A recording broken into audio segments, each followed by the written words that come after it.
क्या आपने कभी सोचा है कि सफलता की असली कीमत क्या होती है? हम सभी अपनी जिंदगी के उस मोड़ पर खड़े होते हैं जहां हमारे सामने दो रास्ते होते हैं।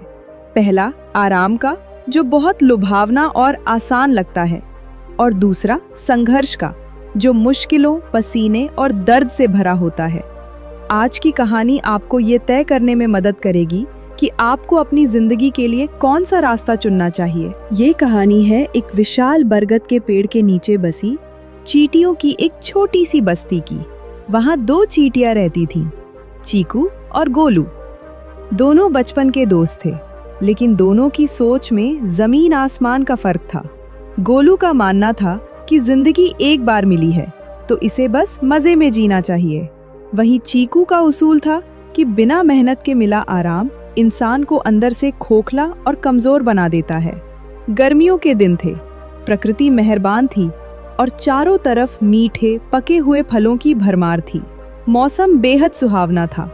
गोलू अपना पूरा दिन पेड़ की ठंडी छांव में लेटकर गिरे हुए मीठे फलों का रस पीते हुए बिताता था। दूसरी तरफ चीकू था, जो तपती धूप में भी अपने वजन से 3 गुना भारी अनाज का दाना उठाकर अपनी बाम्बी यानी घर तक ले जाता। चीकू का संघर्ष आसान नहीं था। कई बार ढलान पर चढ़ते हुए भारी दाना उसके मुंह से छूट जाता। वह लुढ़क कर नीचे गिरता, उसके पैरों में चोट लगती और पूरा शरीर दर्द से चीख उठता। लेकिन उसकी आंखों में भविष्य की सुरक्षा का एक ऐसा सपना था जो उसे रुकने नहीं देता था। वह फिर उठता और दुगने जोश के साथ अपने काम में लग जाता। एक दिन गोलू ने चीकू को पसीने से लथपथ देखकर हंसते हुए कहा, अरे चीकू, क्या पागलपन है ये? इतनी भयंकर गर्मी में तुम खुद को क्यों सजा दे रहे हो? देखो, प्रकृति ने हमें कितना कुछ दिया है। आओ मेरे साथ बैठो, इस मीठे आम का मजा लो। आराम करो दोस्त, कल किसने देखा है। चीकू ने अपना दाना वहीं रखा, एक गहरी सांस ली और बोला, गोलू, आज का ये सुहावना मौसम हमेशा नहीं रहेगा।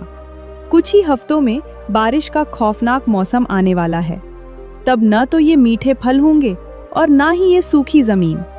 मैं आज आराम कर सकता हूँ, लेकिन अगर मैंने आज आराम चुना तो कल मुझे और मेरे परिवार को भूख से तड़पना पड़ेगा।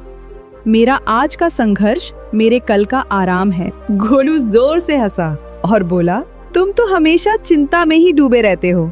और वो करवट लेकर फिर से सो गया। वक्त अपनी रफ्तार से बीतता गया और प्रकृति ने अपना रंग बदला। अचानक एक रात आसमान में काले घने बादल छा गए। तेज और डरावनी हवाएं चलने लगी और मूसलाधार बारिश शुरू हो गई। देखते ही देखते पूरा जंगल पानी में डूबने लगा। वे सभी फल सड़ गए और पेड़ की छांव, जो गोलू का आशियाना थी, वो भी तहस नहस हो गई। बारिश की ठंडी बूंदें गोलू के शरीर को चीर रही थीं। ठंड से वो बुरी तरह कांप रहा था। उसके पास ना तो सिर छुपाने की जगह थी और ना ही खाने के लिए एक भी दाना। भूख और खौफ से उसकी हालत खराब होने लगी। उसे लगा कि शायद आज उसकी जिंदगी का आखिरी दिन है। दर्द के उस पल में उसे अपनी गलती का एहसास हुआ और वो किसी तरह पानी से बचता हुआ चीकू की बामी के दरवाजे पर पहुंचा। चीकू के घर के अंदर सब कुछ सुरक्षित था।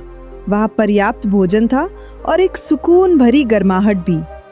चीकू ने जैसे ही दरवाजा खोला, गोलू रोते हुए उसके गले लग गया और बोला, मुझे माफ कर दो चीकू, तुम सही थे।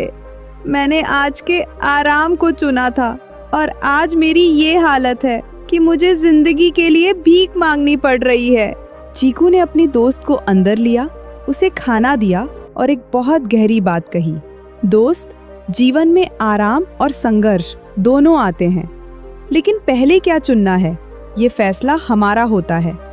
जो अपनी जवानी में या सही समय पर आराम चुनता है, उसे मुश्किल समय में भयंकर संघर्ष करना पड़ता है। लेकिन जो सही समय पर पसीना बहाकर संघर्ष की आग में तप लेता है, उसका आने वाला पूरा जीवन सुकून और आराम में बीतता है। ये कहानी सिर्फ एक चींटी की नहीं है, ये हम में से हर एक की कहानी है। आज अगर आपको पढ़ाई, मेहनत या अपने लक्ष्य के लिए काम करना बोझ लग रहा है और आप रील्स देखने या सोने का आराम चुन रहे हैं, तो याद रखिएगा, आप अपने आने वाले कल को एक ऐसे संघर्ष में धकेल रहे हैं जहां से वापसी बहुत मुश्किल होगी। दोस्तों, अब फैसला आपके हाथ में है। आप अपने भविष्य के लिए क्या चुन रहे हैं? आज का आराम या कल की शानदार सफलता के लिए आज का संघर्ष? अगर इस कहानी ने आपके दिल को छुआ है और आपको अपने लक्ष्य के लिए लड़ने की प्रेरणा दी है, तो इस वीडियो को लाइक करें, अपने दोस्तों के साथ शेयर करें ताकि उनकी भी आंखें खुल सकें। और हाँ, ऐसी ही बेहतरीन और दिल को छू लेने वाली मोटिवेशनल कहानियों के लिए हमें सब्सक्राइब करना बिल्कुल न भूलें। मिलते हैं अगली शानदार कहानी के साथ। धन्यवाद।